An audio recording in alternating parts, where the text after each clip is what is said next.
बिस्मिल्लाहिर्रहमानिर्रहीम अस्सलाम वालेकुम। आज हम इंट्रोडक्शन टू साइकोलॉजी का लेक्चर नंबर 2 देखेंगे।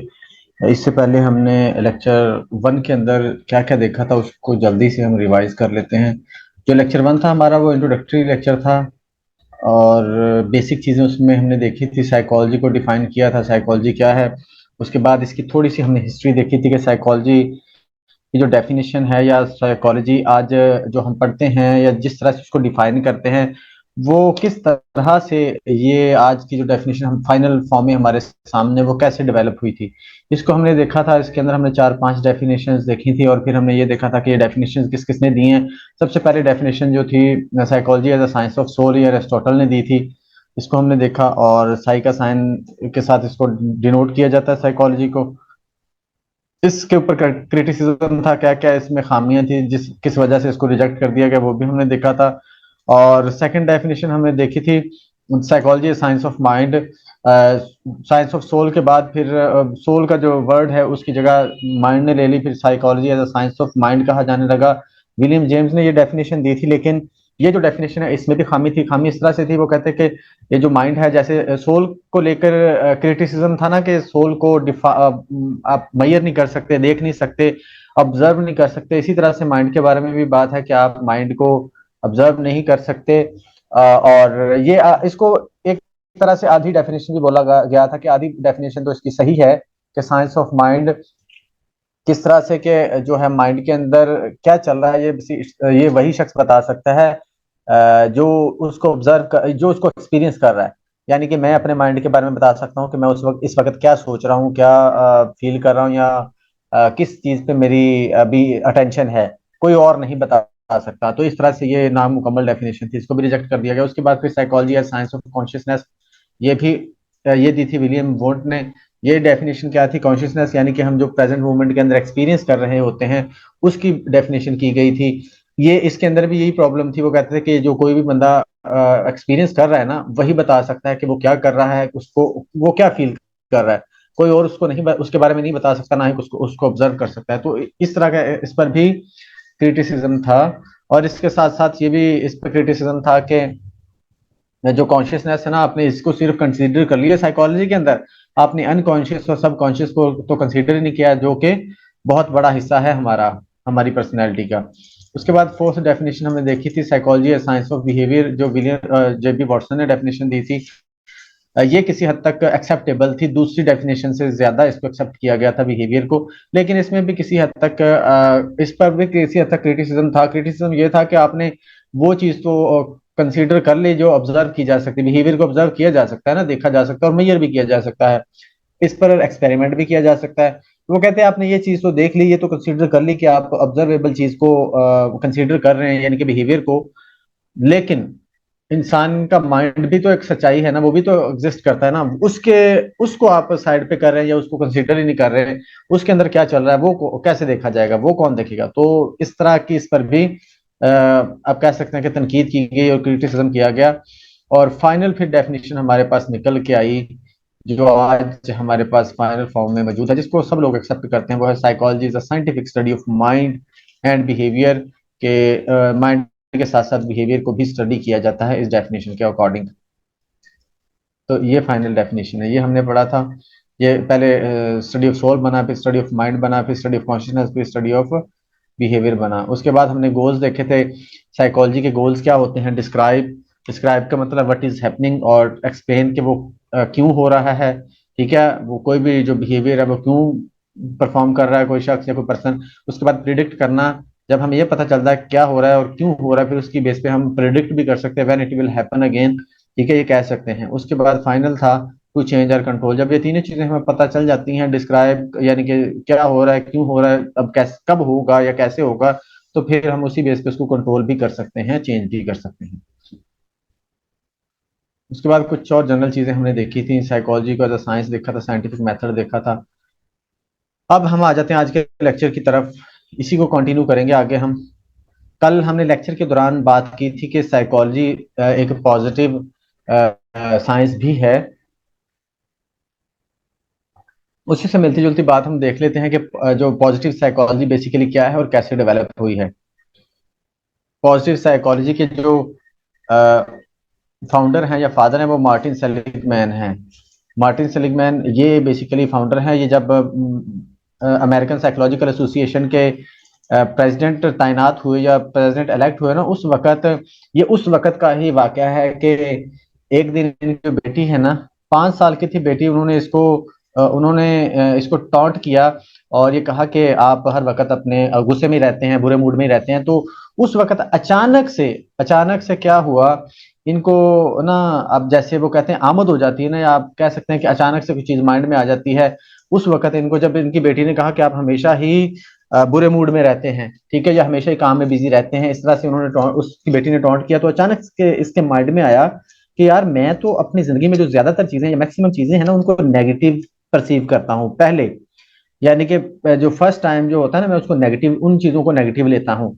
ठीक है, अब उस वक्त ये जो क्लिक किया ना, उन्होंने बोला कि ये वाली जो चीज मुझे लगी ना कि यार मैं अपनी लाइफ के अंदर ज्यादातर चीजों को नेगेटिव लेता हूँ, तो उस वक्त उन्होंने फिर साइकोलॉजी को भी देखा कि साइकोलॉजी के अंदर भी यही अप्रोच अपनाई जाती है कि साइकोलॉजी के अंदर सिर्फ नेगेटिविटी को देखा जाता है, नेगेटिविटी को मेजर किया जाता है। नेगेटिविटी का मतलब क्या है? अब नॉर्मल बिहेवियर को देखा जाता था। साइकोलॉजी का जो फोकस था ना स्टार्ट में, सिर्फ एबनॉर्मल बिहेवियर था। ये याद रखिएगा अगर आपसे पूछा जाए तो। ये जो पॉजिटिव बिहेवियर है ना, या आप कह सकते हैं कि एबनॉर्मल बिहेवियर के अलावा जो चीजें ऐड हुई है ना साइकोलॉजी के अंदर, वो बाद में हुई है। पहले सिर्फ एबनॉर्मेलिटी के पॉइंट ऑफ व्यू से इसको स्टडी किया जाता था, तो बाद में फिर पॉजिटिव साइकोलॉजी का इसके अंदर आप कह सकते हैं इजाफा हो गया, एडिशन हो गई, जो कि मार्टिन सेलिगमैन की वजह से हुई। फिर उन्होंने क्या किया, this revolution inspired Seligman to launch an influential new initiative within psychology that came to be known as the positive psychology movement। इन्होंने फिर पॉजिटिव साइकोलॉजी मूवमेंट स्टार्ट की। उसके बाद Seligman went on to argue convincingly that the field of psychology had historically devoted too much attention to pathology, weakness and damage and ways to heal suffering। अब ये वो वाली चीज है, इन्होंने जब देखा, जब इनको ये चीज क्लिक की ना, तो इन्होंने फिर देखा कि जो साइकोलॉजी है ना, हिस्टोरिकली अगर देखा जाए तो, यानी कि जब से डेवलप हुई है, तो इसका जो ज्यादा फोकस रहा है वो पैथोलॉजी, यानी कि अब नॉर्मेलिटी, वीकनेस, डैमेज और वेज टू हील सफरिंग, कैसे आप बीमार को सही कर सकते हैं, इन्हीं चीजों को डिस्कस करने में लगा, या इन्हीं चीजों पर फोकस है साइकोलॉजी के स्टार्ट में। अच्छा, उसके बाद ही acknowledged that this approach had yielded valuable insights and progress. वो कहते हैं कि ये वाला जो है ना, ये एस्पेक्ट साइकोलॉजी का, यानी कि एबनॉर्मल बिहेवियर को स्टडी करना फिर उसका इलाज करना, इसने नो डाउट बहुत ज्यादा बेनिफिट दिया है सोसाइटी को, बहुत ज्यादा अपना रोल प्ले किया है, या आप कह सकते हैं वैल्यू एडिशन की है इस चीज ने, कि एबनॉर्मल बिहेवियर को स्टडी करना और उसका इलाज करना। He argue that but he argue that it also resulted in an unfortunate neglect of the forces that make life worth living. वो कहता है कि ये चीज तो ठीक है, लेकिन इसके साथ साथ ये अनफॉर्चुनेट है, या बदकिस्मती है कि लाइफ जो पॉजिटिव फोर्सेस हैं, या आप कह सकते हैं लाइफ वर्थ फोर्सेस है ना, या उन फोर्सेस को आपने कहता है निगलेक्ट कर दिया, जो कि आपकी लाइफ को अच्छा बनाती हैं। फॉर एग्जाम्पल आगे देखते हैं। Seligman convened a series of informal meetings with influential psychologists and when more formal conferences to gradually outline the philosophy and goals of positive psychology। इन्होंने फिर बहुत सी मीटिंग्स की और कॉन्फ्रेंसेस करने के बाद पॉजिटिव साइकोलॉजी के गोल्स और फिलॉसफी को इन्होंने देखा, आउटलाइन किया, और चीजें आप कह सकते हैं कि डॉक्यूमेंट की इन्होंने, emphasising some of the same themes as humanism. ये बेसिकली उसी तरह से था जैसे ह्यूमनिज्म को हम पढ़ते हैं। Positive psychology seeks to shift the field's focus away from negative experiences. Negative से वो कहते हैं कि फिर ये पॉजिटिव की तरफ शिफ्ट हुई हमारी psychology. This positive psychology uses theory and research to better understand the positive, adaptive, creative and fulfilling aspects of human experiences.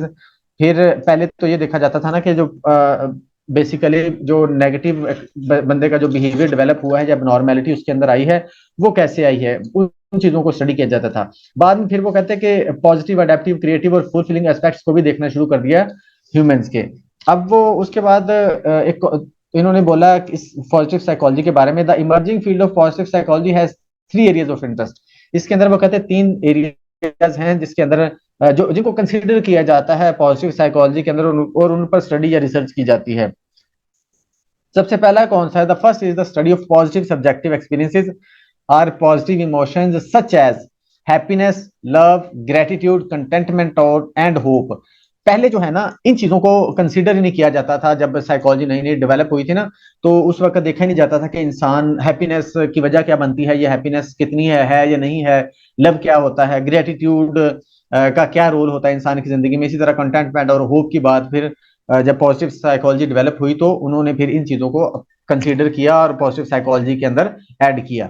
उसके बाद सेकंड फोकस क्या है इसका, is on positive individual traits. Individual की पॉजिटिव ट्रेड्स पर focus किया जाता था या फोकस किया जाना चाहिए according to positive psychology. For example, theorists are working to identify, classify, analyzing the origins of such positive traits. Traits कौन कौन सी हैं? करेज, परसिवरेंस और nurturance, tolerance, creativity, integrity and kindness. इन चीजों को भी वो कहते हैं, इन जो ये वाली जो ट्रेड्स हैं इन सबको भी कंसीडर किया गया और साइकोलॉजी के पॉइंट ऑफ व्यू से इनको भी स्टडी किया गया। उसके बाद the third area of interest is in positive institution and communities, के जो इंस्टीट्यूशंस हैं, कम्युनिटीज हैं, वो कैसे काम करती हैं, कैसे डेवलप हो रही होती हैं। For example, the focus is on how societies can foster civil discourse, strong families, healthful work environments and supportive neighbourhood communities. फिर देखा ये जाने लगा कि एक अच्छी फैमिली, या आप कह सकते हैं कि हैप्पी फैमिली कैसे डेवलप होती है, और पीसफुल या आप कह सकते हैं प्रोडक्टिव वर्क इन्वायरमेंट कैसे डेवलप हो सकता है, या किस तरह से काम करता है वर्क इन्वायरमेंट जो पॉजिटिव होता है। ये सारी चीजें फिर क्या की गई, स्टडी की गई और पॉजिटिव साइकोलॉजी के ही थ्रू इसको यानी कि कंसीडर किया जाने लगा। पहले जो था जो एबनॉर्मल एस्पेक्ट था पर्सन का या इंडिविजुअल का या पर्सनैलिटी का, उसको कंसीडर किया जाता था, लेकिन पॉजिटिव साइकोलॉजी के बाद इन चीजों को भी कंसीडर किया जाने लगा। फॉर एग्जांपल, जैसे वो ह्यूमनिस्टिक स्कूल ऑफ थॉट वाले कहते हैं ना, वो भी इंसान की पॉजिटिव साइकोलॉजी, आप कह सकते हैं पॉजिटिव एस्पेक्ट्स को फोकस करने की बात करते हैं, उनको स्टडी करने की बात करते हैं, और उनके साथ ही वो कहते हैं कि आप डील कर सकते हैं इंसान को नॉर्मल उसके बिहेवियर की तरफ लाने में या पोटेंशियल को अचीव करवाने में। तो ये पॉजिटिव साइकोलॉजी की इमरजेंसी थोड़ी सी। आगे बढ़ते हैं, अब इंट्यूशन की बात करते हैं कि हमारा जो इंट्यूशन है, हम अचानक से किसी चीज का जो रिजल्ट निकालते हैं, या हम अपने तौर पर किसी बिना सबूत के या किसी फैक्ट्स एंड फिगर्स के या किसी बिना एक्सपेरिमेंट के जो रिजल्ट्स निकालते हैं, वो कैसे होते हैं, वो किस तरह से हम निकालते हैं, और उनका क्या इफेक्ट हो सकता है या क्या इन्फ्लुएंस हो सकता है हमारी जिंदगियों पर या किसी भी फील्ड में। The results of these everyday research projects can teach us many principles of human behavior. We learn through experiences, हम एक्सपीरियंस के थ्रू ही सीखते हैं। ठीक है, that if we give someone bad news, अगर हम किसी को बुरी खबर देते हैं ना, he or she blame us, जिसको हम बुरी खबर सुनाएंगे ना, वो हमें ही ब्लेम करने की कोशिश करता है। ये साइकोलॉजी इंसान की, कि वो हमें बुरा समझता है, अगरचे हमारा ऑल दो हमारी कोई फॉल्ट, हमारा कोई फॉल्ट हो भी ना उसमें, यानी कि हमारी कोई मिस्टेक भी ना हो, लेकिन वो हमें ही बुरा समझेगा क्योंकि हम हैं खबर सुनाने वाले। तो ये साइकोलॉजी इंसान की। अच्छा, उसके बाद we learn that people may become depressed after they fail at an important task. आपने कभी ये फील किया है या आपने कभी एक्सपीरियंस किया या सोचा है कि जब हम किसी टास्क में फेल हो जाते हैं तो हम डिप्रेस क्यों फील करते हैं? ठीक है, we see that aggressive behaviour occurs frequently in our society and we develop theories to explain. हम अक्सर देखते हैं कि अग्रेसिव बिहेवियर हमारी सोसाइटी के अंदर ज्यादा प्रिवेल करता है, और हम इसको एक्सप्लेन करने की भी कोशिश करते हैं। Different theories and different research है कि बंदा अग्रेसिव क्यों होता है, किस वजह से होता है। These insights are part of everyday social life, ये हमारी डेली लाइफ का पार्ट है। In fact, much research in psychology involves a scientific study of everyday behavior. जो साइकोलॉजी है ना, उसका मकसद scientific study of everyday behaviour, जो हम डेली बेसिस पे जो बिहेवियर शो कर रहे होते हैं, परफॉर्म कर रहे होते हैं, उसको कैसे हम साइंटिफिकली प्रूव कर सकते हैं, और फिर ये देख सकते हैं कि कौन सा बिहेवियर सही है और कौन सा गलत, on the basis of scientific investigation. अब इंट्यूशन क्या होता है?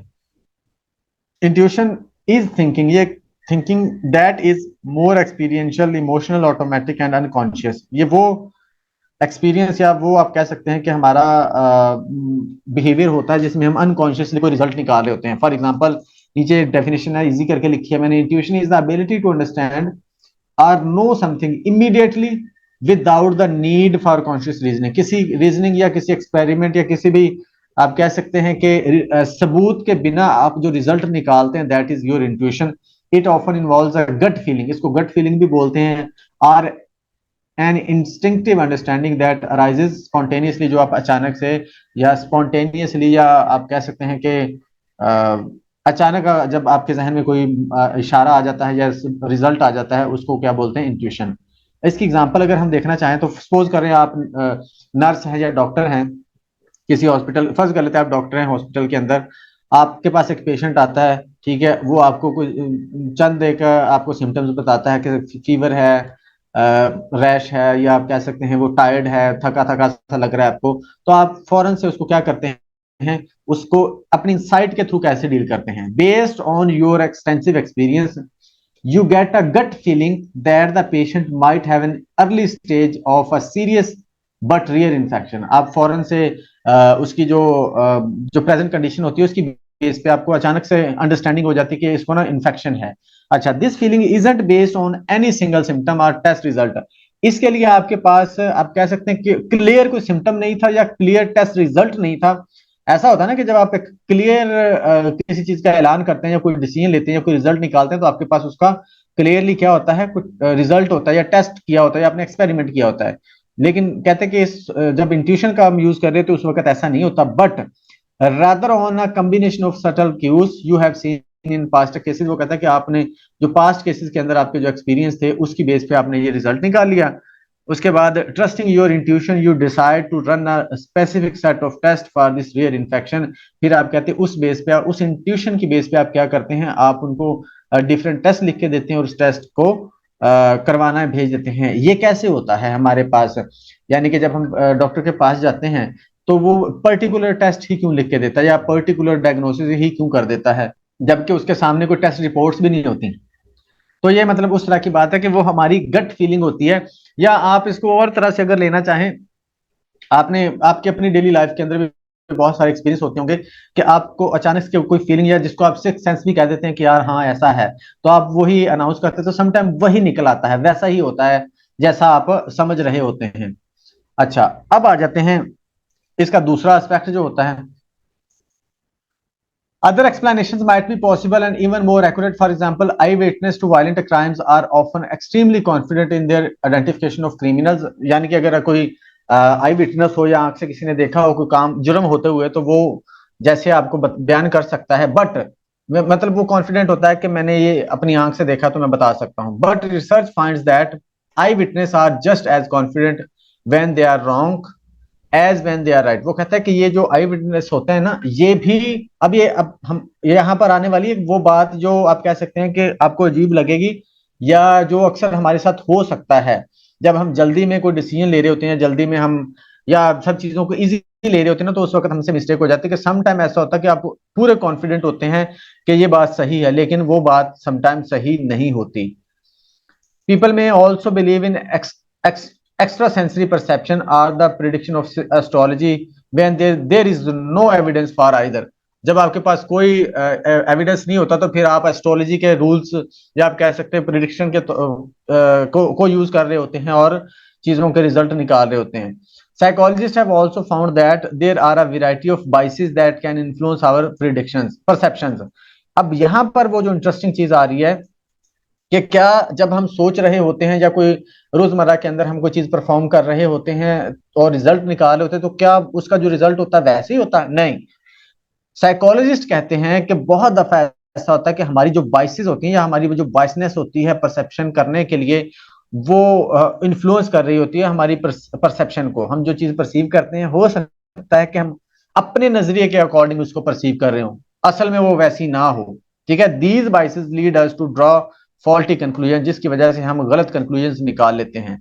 इन addition, most individuals listen to people they know and trust to give them accurate information rather than doing research to determine what scientific studies show। अब यहाँ पर एक और चीज आती है कि आपके पास अगर कोई बहुत आपके जानने वाला या आपका कोई टीचर या आपसे कोई सीनियर आपको कोई चीज बताता है ना कि यार ये ऐसे है, ये ऐसे है, तो आप उसको वैसे ही मान लेते हैं, आप उसको वैसे ही बयान करना शुरू कर देते हैं, आप उसको वैसे ही बोलना शुरू कर देते हैं। जैसे वो कहते हैं ना कि सोशल मीडिया पर आजकल ऐसा बहुत होता है कि किसी ने कोई पोस्ट लगाई, आपका दोस्त था या आपके सीनियर था या आपसे बड़ा था या कोई भी था, आपने उसको सेम टू सेम उठा के वैसे फैला दिया। ठीक है, अब उसके आपके पास उसका सबूत कोई नहीं था, आप एविडेंस कोई ना था कि ये वाकई से खबर सच है, लेकिन आपने इसको फैलाना शुरू कर दिया। ये वो वाली बात होती है कि आप विदाउट यानी एविडेंस आप उस पर यकीन कर ले और उसको फिर क्या करें, फैलाना शुरू कर दें या उसको बोलना शुरू कर दें। अच्छा, हाइंडसाइट बायस बायसनेस होती है कि ये क्या होती है, इसको जरा देखिएगा, इंटरेस्टिंग चीज है, ये अक्सर हमारे साथ होता है। Hindsight bias is the tendency for people to believe often an event has occurred, जब कोई चीज हो जाती है ना, ठीक है, they would have predicted or expected the outcome. फिर हम क्या कहते हैं ना, जब कोई चीज हो जाती है तो फिर हम क्या कहते हैं कि मैंने यही सोचा था कि ऐसा होगा ही होगा, ऐसा होगा ही होगा। This bias leads to an overestimation of one's ability to have foreseen in how something would turn out. अपने आप पर आप कह सकते हैं ओवर एस्टिमेट कर लेना कि ये मुझे पता था। Often described as I knew it all along, जैसे इसको आमतौर पर कहा जाता है कि मैं इसके बारे में पहले से जानता था। फॉर एग्जाम्पल आप मैच देख रहे थे, ठीक है, टीम ए और टीम बी। टीम ए जो है ना जीत जाती है, ठीक है। अब जब टीम ए जीत जाती है तो फिर हाइंडसाइट कैसे होती है, हाइंडसाइट बायस कैसे होती है, अब कैसे क्या कहते हैं, after the game fans and analyst might say I knew team A was going to win, मुझे पहले ही पता था कि टीम जीत जाएगी। यानी कि जब कोई चीज हो जाती है ना, इंटरेस्टिंग फैक्ट है ये, कि जब कोई चीज हो जाती है उसके बाद आप कहते हैं हाँ मुझे पता था कि इसने ऐसा ही करना है। ये आप डेली लाइफ के अंदर भी बहुत दफा यूज कर रहे होते हैं, अपनी आम लैंग्वेज के अंदर या आम आप कह सकते हैं कि लाइफ के अंदर, फ्रेंड्स के साथ, घर वालों के साथ, या अपने छोटे बहन भाइयों के साथ, या अपनी सोशल लाइफ के अंदर, कि जब कुछ हो जाता है ना तो आप कहते हैं कि मुझे पता था ये ऐसा ही करेगा, या मुझे पता था ये ऐसा ही होगा। दिस इज हाइंडसाइट बायस, के होने के बाद दावा करना कि मुझे पता था कि ऐसा ही होगा। अच्छा, उसके बाद even if these individuals had doubts और were unsure before the game, they know they now believe they could have predicted the outcome. अब यहां पर एक और इंटरेस्टिंग चीज है कि वो कहते हैं कि जीतने से पहले जो है ना, आप इस चीज को समझ रहे थे कि यार ये मुश्किल है, ये मुझे नहीं लगता कि ये जीतेगा, ठीक है। फिर जब वो टीम जीत जाती है तो आप कहते हो कि मुझे पता था कि, मतलब ये मुझे पता था किसने जीत ही जाना है। जैसे अभी हम पाकिस्तान के साथ हुआ है, ठीक है, बहुत से लोग एक्सपेक्ट कर रहे थे कि इस दफा तो पक्का जीतेगी पाकिस्तान टीम, पक्का जीतेगी, ठीक है। लेकिन जैसे टीम हारी है तो सब लोगों ने ये कहना शुरू कर दिया कि मुझे पता था, हमें पता था ये जीत ही नहीं सकते, ये तो है ही ऐसे, ये हमेशा ऐसे ही करते हैं, जीत ही नहीं सकते। दिस इज हाइंडसाइट बायस, कि आप होने के बाद इस चीज का दावा करना शुरू कर दो कि मुझे तो पता था। अच्छा, once we learn about the outcome of a given event, such as when we read about the results of research project, we frequently believe that we would have been able to predict, यानी कि हम उसके बाद कहना शुरू कर देते हैं कि हाँ मुझे पता था। फॉर एग्जाम्पल, इसकी एक एग्जाम्पल भी है इसकी हमारे पास। फॉर इंस्टेंस, अब यहाँ पर है, if half of a class of students is told that research concerning attraction between people has demonstrated that। अच्छा, अब यहाँ पर एक और इंटरेस्टिंग चीज है कि आपके सामने जिस तरह का रिजल्ट आएगा ना, आप उसको उसी तरह से मानना शुरू कर देते हो, उसी तरह का सबूत अपनी जिंदगी से उठा के लाना शुरू कर देते हो अपने माइंड के अंदर। मिसाल के तौर पर, अब यहाँ पर एग्जांपल है कि आज क्लास के फर्ज करो 50 बच्चे थे, 25 बच्चों को ये कहा गया कि ऑपोजिट जो है ना एक दूसरे को अट्रैक्ट करते हैं। ऑपोजिट क्या करते हैं, एक दूसरे को अट्रैक्ट करते हैं। फॉर एग्जाम्पल फिजिक्स के अंदर उनको सिखाया गया, ठीक है, मैग्नेट की फॉर्म में आप कह सकते हैं कि उनको सिखाया गया कि जो ऑपोजिट है ना वो एक दूसरे को अट्रैक्ट करते हैं। लेकिन जो आधे 25 बच्चे हैं ना उनको ये कहा गया कि जो ऑपोजिट होते हैं ना, यानी कि जो इंसान ऑपोजिट होते हैं वो कभी भी इकट्ठे इकट्ठे नहीं रह सकते, ठीक है। आधे बच्चों को कहा गया कि ऑपोजिट अट्रैक्ट करता है, आप कह सकते हैं कि उनको मकनातीस या मैग्नेट की फॉर्म में कहा गया। क्लियरली शायद ना, क्लियरली नहीं कहा गया, लेकिन उन माइंड में यही था कि मैग्नेट की फॉर्म में ऑपोजिट क्या करते हैं, अट्रैक्ट करते हैं। जबकि आधी क्लास को यह कहा गया कि जो दो ऑपोजिट मिजाज के लोग होते हैं ना वो क्या करते हैं, वो इकट्ठे नहीं रह सकते। अब ये दोनों चीजें हैं कि ऑपोजिट, एक एक केस में कहा जा रहा है ऑपोजिट अट्रैक्ट करता है, दूसरे केस में कहा जा रहा है ऑपोजिट क्या करता है, अट्रैक्ट नहीं करता। अब जो दोनों ग्रुप्स है ना, 25-25 का जो क्लास का ग्रुप है, वो दोनों ही इस चीज को सही साबित कर देंगे। जो समझ रहे हैं ऑपोजिट अट्रैक्ट करने वाला, वो भी अपनी जिंदगी से कोई मिसाल उठा के ले आएंगे कि हाँ जी हमने देखा कि ये दोनों की पर्सनैलिटीज मुख्तलिफ थी, लेकिन वो एक दूसरे के साथ बड़ी अच्छी उनके साथ बनती थी, उनकी आपस में बड़ी बनती थी। जिनको ये कहा गया है ना कि ऑपोजिट कभी भी इकट्ठे नहीं रह सकते, वो अपनी लाइफ से वही चीज उठा के ले आएंगे। कहीं ना कहीं वो उसका उनका एक्सपीरियंस हुआ होगा कि हाँ हमने देखा है, हमारे मोहल्ले में रहते हैं दो लोग, ठीक है, वो उनके मिजाज नहीं मिलते इसलिए उनके आए दिन झगड़े होते रहते हैं। तो ये बड़ी इंटरेस्टिंग सा फैक्ट है, हमारी लाइफ के अंदर अक्सर होता है। अच्छा, most of the students will report believing that the outcome that they just read about is true। कि हमने जो अभी ये पढ़ा है ना, ये फैक्ट हमें जो बताया गया है, ये बिल्कुल सही है। क्यों सही है?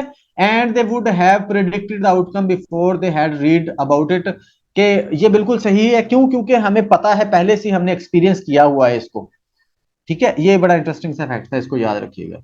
अच्छा, उसके बाद despite being given contradictory information, दोनों को कंट्राडिक्शन दी गई ना, कंट्राडिक्टरी इन्फॉर्मेशन की दी गई, both groups of students feel that they could have predicted the outcome, उनको पहले से पता था कि ऐसा ही होता है। This feeling occurs even though they only received one side of the information and had no real basis for predicting the outcome before being all told. वो कहते हैं कि ये मतलब अक्सर ऐसा ही होता है कि हम क्या करते हैं, किसी बेसिस के बगैर या किसी सबूत के बगैर ऐसा ही समझ रहे होते हैं कि हाँ ऐसा ही था, हमें पता था पहले से कि ऐसा ही होता है।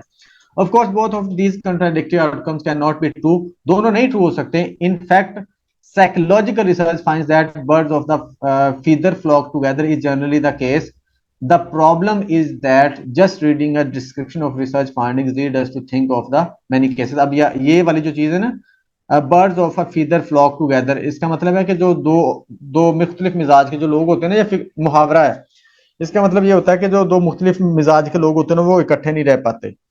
ठीक है, तो वो कहते हैं कि मोस्टली ऐसा ही होता है कि जो अपोजिट मिजाज के लोग होते हैं ना, वो कभी भी उनकी बनती नहीं है। आपके भी बहुत सारे दोस्त ऐसे होंगे जिनका मिजाज आपके साथ नहीं मिलता, इसलिए वो आपके दोस्त नहीं रह पाते, या आपके साथ उस तरह से नहीं चल पाते जिस तरह से आपके वो दोस्त चल पाते हैं जिनका मिजाज आपके साथ मिलता है। तो ये बेसिकली साइकोलॉजी है, ह्यूमन साइकोलॉजी। ये थोड़ा सा है, आप कह सकते हैं कि कंटेंट जो हमारा, ये आपको लग रहा है कि थोड़ा सा ये आम सा है या जनरल सी बात हो रही है, या आप कह सकते हैं बोरिंग सा है। उसके बाद हमारे स्कूल ऑफ थॉट्स या पर्सपेक्टिव स्टार्ट हो जाएंगे, तो फिर आपके मतलब का काम शुरू हो जाएगा। ये चीजें बेसिकली बेस बनाने के लिए है। मैंने कल भी आपको बताया था प्रीवियस लेक्चर के अंदर कि इन चीजों को एक दफा अपनी नजर से गुजार लें, अपने माइंड से गुजार लें, ये कहीं ना कहीं फिर बाद में हमारे काम आ रही होती हैं। और बहुत सारी चीजें ऐसी होती हैं कि आपको जो डेली लाइफ के अंदर आपकी हेल्प कर रही होती हैं साइकोलॉजी को समझने के लिए, पेशेंट्स को समझने के लिए।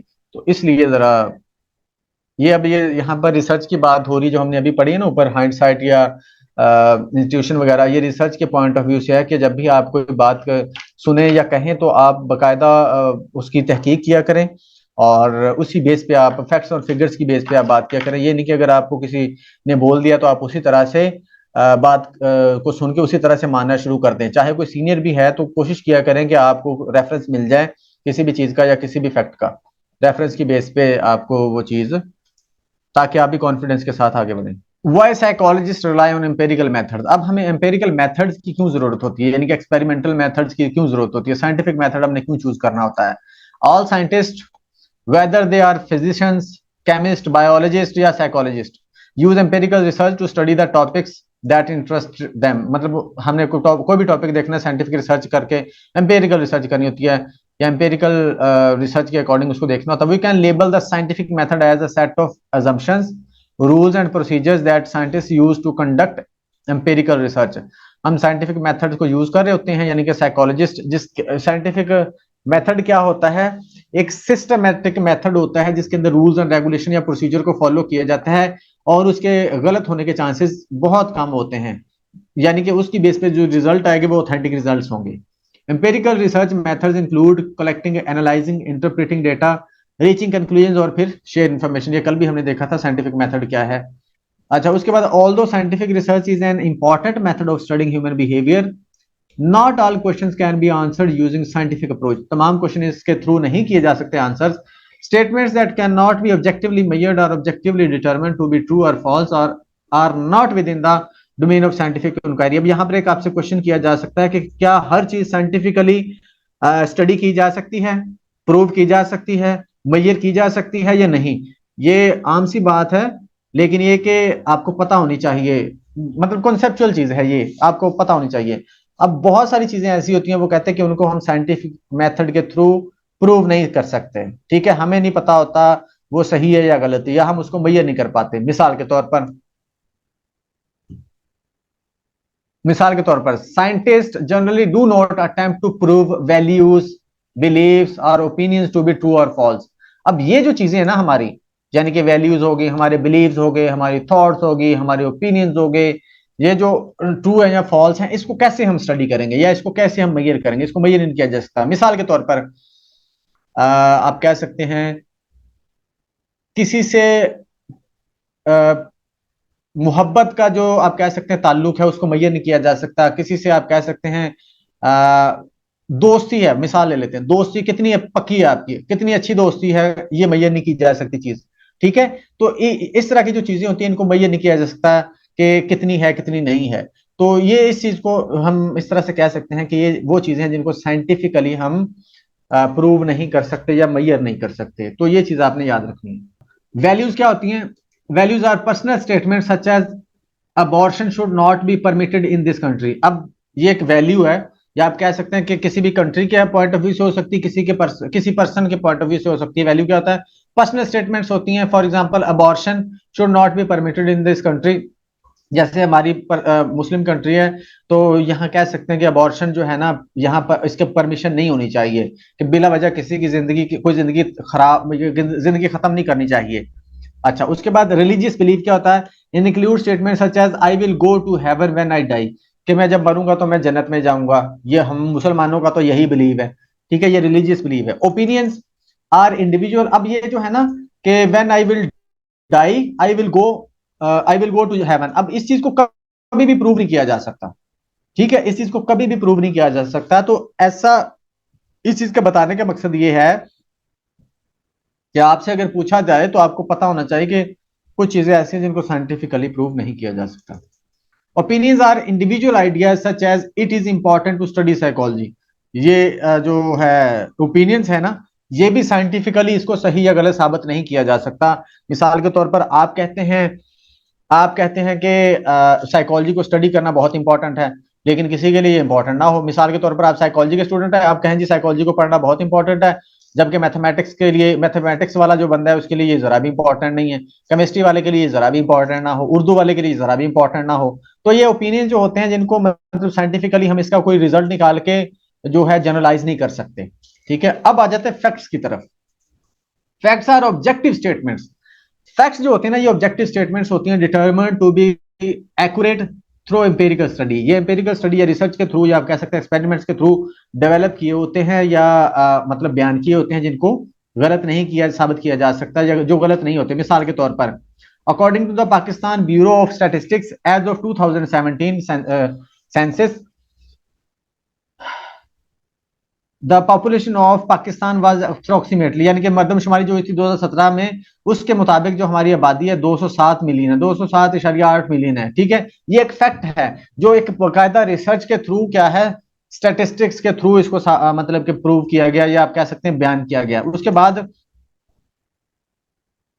research demonstrates that individuals who are exposed to highly stressful situations over long periods of time develop more health problems than those who are not। कि जो ज्यादा स्ट्रेसफुल इवेंट्स के अंदर रहते हैं, सिचुएशन के अंदर रहते हैं ना, वो उनको ज्यादा हेल्थ के प्रॉब्लम्स होते हैं। ये रिसर्च ने बताया है, साबित किया है, ये भी एक फैक्ट है।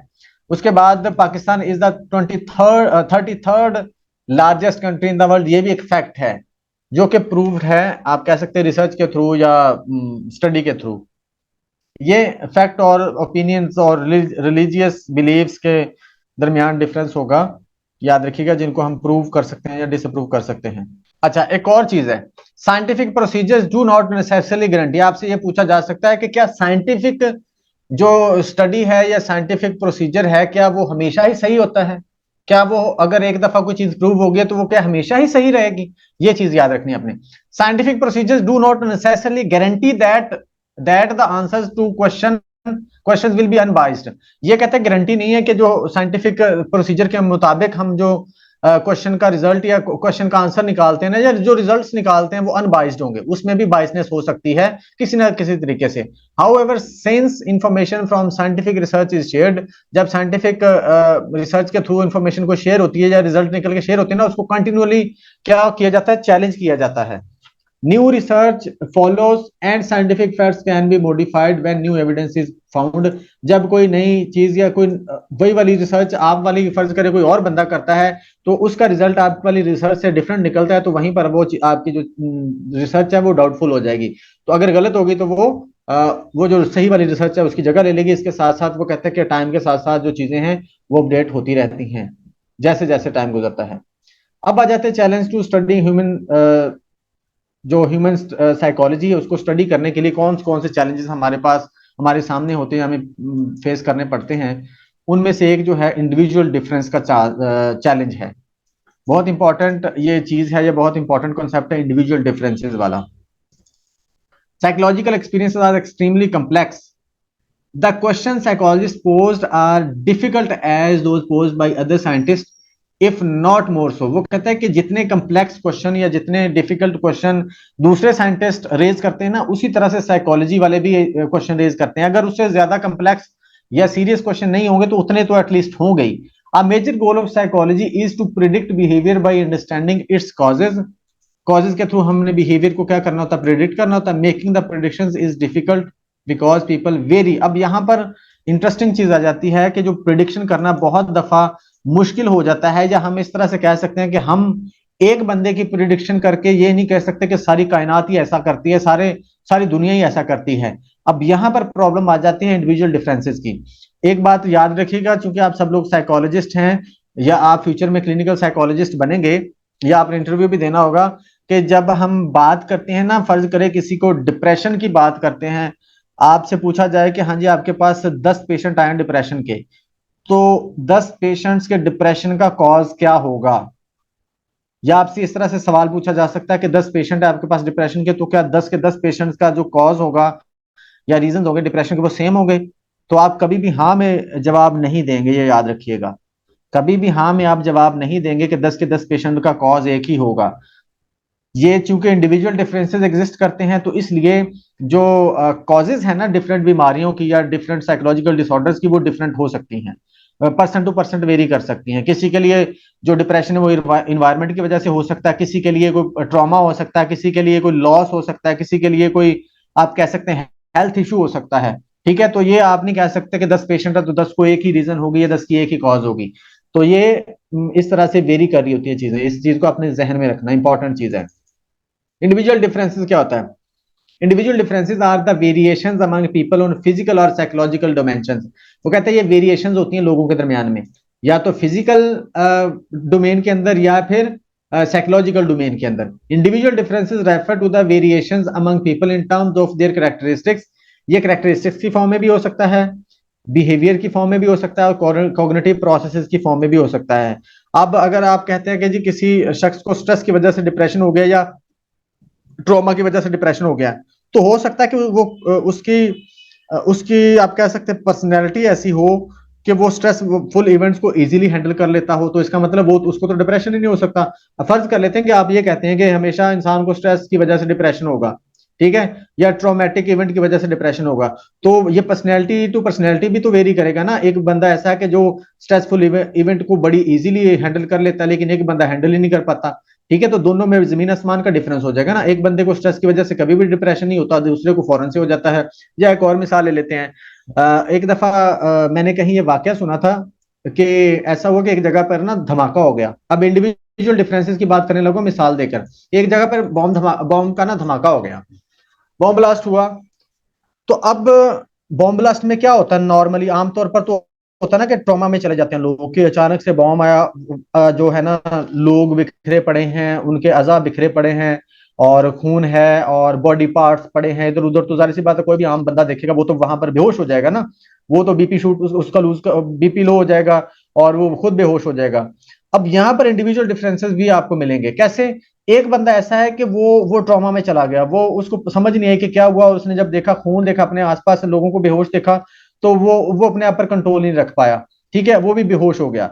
लेकिन एक बंदा ऐसा था कि जैसे ही धमाका हुआ तो उसका जो मोबाइल है गिर गया था, उसके हाथ में पर्स था वो गिर गया था, उसके हाथ में चाबियां थी वो गिर गई थी। जैसे धमाका हुआ ये सारी चीजें गिर गई और वो खुद भी नीचे गिर गया था। लेकिन जैसे ही ये मतलब कि धमाका खत्म हुआ ना, तो वो उठ के फौरन से क्या अपनी चाबी ढूंढना शुरू हो गया, अपना मोबाइल ढूंढना शुरू हो गया, पर्स ढूंढना शुरू हो गया, और तीनों चीजें उठा के चल दिया। अब एक बंदा ये है, एक बंदा ऐसा था कि जिसने वो धमाका हुआ देखा, वो ट्रॉमा में चला गया, और अपने आसपास खून उसने पड़ा देखा तो वो बेहोश हो गया। तो यहाँ पर दोनों में कितना जमीन आसमान का फर्क है, कि एक उस इवेंट को या उस सिचुएशन को हैंडल ही नहीं कर पाया मेंटली, और एक को परवाह ही नहीं थी, उसने अपनी चीजें उठाई और चल दिया। तो ये चीजें एग्जिस्ट करती हैं। बहुत दफा ऐसा होगा कि आपके आसपास कोई बहुत बड़ा इवेंट हुआ होगा, या आपके आसपास कोई एक्सीडेंट हुआ है, या कोई इस तरह का कोई भी इवेंट आप देख लीजिएगा, वहां पर दो तरह के लोग आपको मिलेंगे, या तीन तरह के लोग लगा लें। एक बंदा वो मिलेगा जो उसको स्ट्रेस, उसकी वजह से स्ट्रेस में चला जाएगा, वहां से दूर चला जाएगा, क्यों? क्योंकि उसको पता है कि मेरी तबीयत खराब हो जाएगी। एक बंदा वो होगा जिसको कोई परवाह ही नहीं होगी, वो आया, उसने देखा कि बंदा ब्लड बह रहा है, उसका खून बह रहा है, उसने देखा, एक नजर डाली और चल दिया अपने काम को, ठीक है, या खड़ा देखता रहा। और तीसरा बंदा क्या है, आके उसकी हेल्प करने लग जाएगा। तो इस तरह से आपको तीन तरह के बिहेवियर्स अक्सर देखने को मिलते हैं। ये इंडिविजुअल डिफरेंसेस यहाँ पर आप कह सकते हैं कि आ जाते हैं। For example, most people experience negative events at some time in their lives. Some individuals handle the challenges. वही वाली बात कि जब कुछ लोग नेगेटिव इवेंट्स को एक्सपीरियंस करते हैं, कुछ तो उसको बड़ी इजीली हैंडल कर लेते हैं, लेकिन कुछ क्या है उसकी वजह से डिप्रेशन में चले जाते हैं। Because of individual differences we can not always predict who will become aggressive और who will perform best on the job. Individual differences की बेस पे, चूंकि इंडिविजुअल डिफरेंसेस आ गए ना अब, तो वो कहते हैं कि हम हमेशा प्रिडिक्ट नहीं कर सकते कि कौन क्या करेगा या कौन क्या कर सकता है।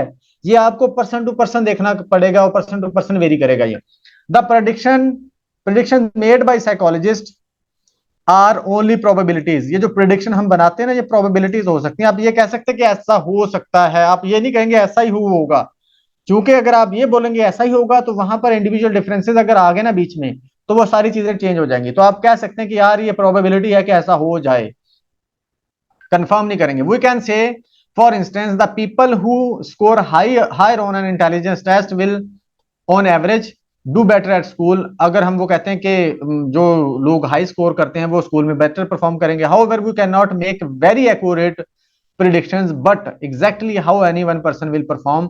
हम वो कहते हैं कि आप एक जनरल सी बात कर सकते हैं कि हो सकता है कि वो बेहतर परफॉर्म कर सकें या हो सकता है कि वो करें, लेकिन आप क्लियरली नहीं ये बोलेंगे कि ये करेगा ही करेगा। There is an additional reason that the predictions are difficult. एक एडिशनल रीजन भी होती है, human behaviour is influenced by more than one variable at a time. अब एक और चीज होती है इंडिविजुअल डिफरेंसेस की, कि जो ह्यूमन का बिहेवियर है ना, हमारा जो बिहेवियर है, वो लाजमी नहीं कि किसी एक रीजन से ही या एक वजह से ही क्या हो, एट अ टाइम एक ही रीजन की वजह से आप कह सकते हैं इन्फ्लुएंस हो या हम परफॉर्म करें। ठीक है, these factors occur at different levels of explanation. ये डिफरेंट हो सकते हैं। For instance depression is caused by genetic factors, personal factors and cultural factors. कि एक वही वाली डिप्रेशन वाली बात मैंने जो आपको बोली थी, हो सकता है कि एक को जेनेटिक्स की वजह से हो जाए, एक को पर्सनल फैक्टर्स की वजह से, एक को कल्चरल फैक्टर्स की वजह से हो जाए। You should always be sceptical about people who attempt to explain important human behaviour such as violence और depression in terms of a single cause. आप मतलब कि आपको किसी सिंगल कॉज की वजह से कोई भी चीज या कोई भी रिजल्ट आप नहीं बयान कर सकते। These multiple causes are not independent of one another and when. एक और इंटरेस्टिंग चीज है, याद रखिएगा, जब आप कॉज की बात करते हैं ना कि किसी बीमारी के कॉज क्या हो सकता है या रीजन क्या हो सकती है, तो डिफरेंट रीजन हो सकती हैं। उन डिफरेंट रीजन में से एक रीजन भी हो सकती है, यानी कि जैसे ऊपर बात किया कि हो सकता है कि उसको डिप्रेशन जेनेटिक फैक्टर्स की वजह से हो जाए, लेकिन दूसरी इंपॉर्टेंट चीज क्या है कि हो सकता है कि ये तीनों फैक्टर्स ही एट ए टाइम मौजूद हों उसमें, या तीनों फैक्टर्स ही उसके अंदर डिप्रेशन को कॉज कर रहे हो, पर्सनल फैक्टर भी, जेनेटिक फैक्टर्स भी और कल्चरल फैक्टर्स भी। इस चीज को याद रखना आपने। Multiple causes are not independent of one another. के ये जो कॉजेज है ना, ये इंडिपेंडेंट नहीं है एक दूसरे से, ये नहीं कि एक दूसरे से अलग है। दिस ओवरलैप, वो कहते हैं कि other causes tend to be present at as well. दूसरी कॉजेज भी वहीं एक सेम टाइम पे प्रेजेंट हो सकती हैं। This overlap makes it difficult to. इस ओवरलैप की वजह से एक और चीज है जो हमारे लिए डिफिकल्ट होती है, इस ओवरलैप की वजह से। वो कहते हैं कि this overlap makes it difficult to pinpoint which cause or causes are operating. इसकी वजह से हमें एक और प्रॉब्लम हो जाती है कि हम ये तय नहीं कर पाते कि एग्जैक्टली कौन सी रीजन है जो मेजर रोल प्ले कर रही है किसी भी प्रॉब्लम के अंदर। For instance some people may be depressed because of biological imbalance in neurotransmitters। ठीक है, कुछ लोग न्यूरोट्रांसमीटर्स की वजह से मतलब होते हैं problem. The resulting depression may lead them to act more negatively toward other people around them, जिसकी वजह से वो नेगेटिव रोल प्ले करते हैं अपने आसपास। This then leads those other people to respond more negatively to them, जिसकी वजह से दूसरे पीपल भी दूसरे लोग भी उनकी तरफ नेगेटिवली ही रिप्लाई करेंगे, which then increase their depression, जिसकी वजह से उनका डिप्रेशन इंक्रीज हो जाएगा।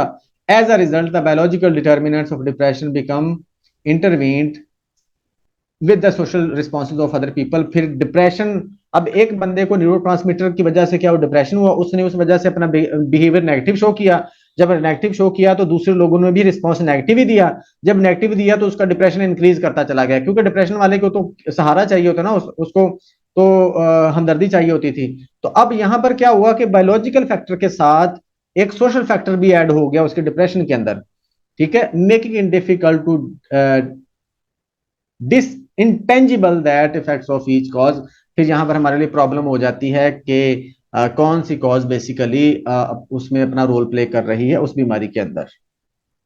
तो यहाँ पर ये इंडिविजुअल डिफरेंसेस वाला टॉपिक बड़ा इंपॉर्टेंट है। इसके हमने अंदर बहुत से फैक्टर्स, बहुत से जो पॉइंट्स हैं वो डिस्कस किए, इंपॉर्टेंट है आपके क्लिनिकल प्रैक्टिस के पॉइंट ऑफ व्यू से, इंटरव्यू के या कॉन्सेप्ट्स के पॉइंट ऑफ व्यू से। कोई क्वेश्चन है तो आप लोग पूछ सकते हैं। ओके, ये हमारे पास समरी है आज के लेक्चर की। ये जो हमने प्रीवियस 2 दिन का लेक्चर पढ़ा उसकी समरी है। Psychology is a scientific study of mind and behaviour. So it is easy to think that everyday situation have common sense answers. Scientific studies have found that people are not always as good at predicting outcomes. हमेशा सही से predict नहीं कर पाते।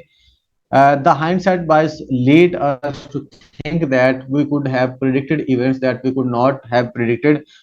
Hindsight bias हमें ये कहती है, या इसमें हम ये कहते हैं कि हमें ये पहले पता था, ये पहले से मैं जानता था। People are frequently unaware of the causes of their own behaviors. Sometimes हम अपने बिहेवियर के कॉज से क्या होते हैं, अनअवेयर होते हैं। Psychologist use the scientific method to collect, analyze and interpret evidence. उसके बाद employing the scientific method allows the scientist to collect empirical data objectively, which adds to the accumulation of scientific knowledge. उसके बाद psychological phenomena are complex and making predictions about them is difficult because of individual differences, जो हमने last में topic पढ़ा है, ठीक है, and because they are determined by multiple factors। और ये भी हो सकता है कि वो जो कॉज कर रहे हैं उनको मल्टीपल फैक्टर्स कर रहे हो, एक टाइम पे एक फैक्टर अपना रोल ना प्ले कर रहा हो, बल्कि एक से ज्यादा फैक्टर जो है ना अपना रोल प्ले कर रहे हो उसकी प्रॉब्लम के अंदर। जी, ये आज का हमारा लेक्चर था। कल हम इंशाल्लाह डिफरेंट साइकोलॉजिकल पर्सपेक्टिव्स स्टार्ट करेंगे, जिसके अंदर हमारे सारे स्कूल ऑफ थॉट्स आ जाते हैं, ठीक है, उनको हम शॉर्टली देखेंगे कल वाले लेक्चर में इंशाल्लाह। कोई क्वेश्चन है तो आप लोग पूछ सकते हैं।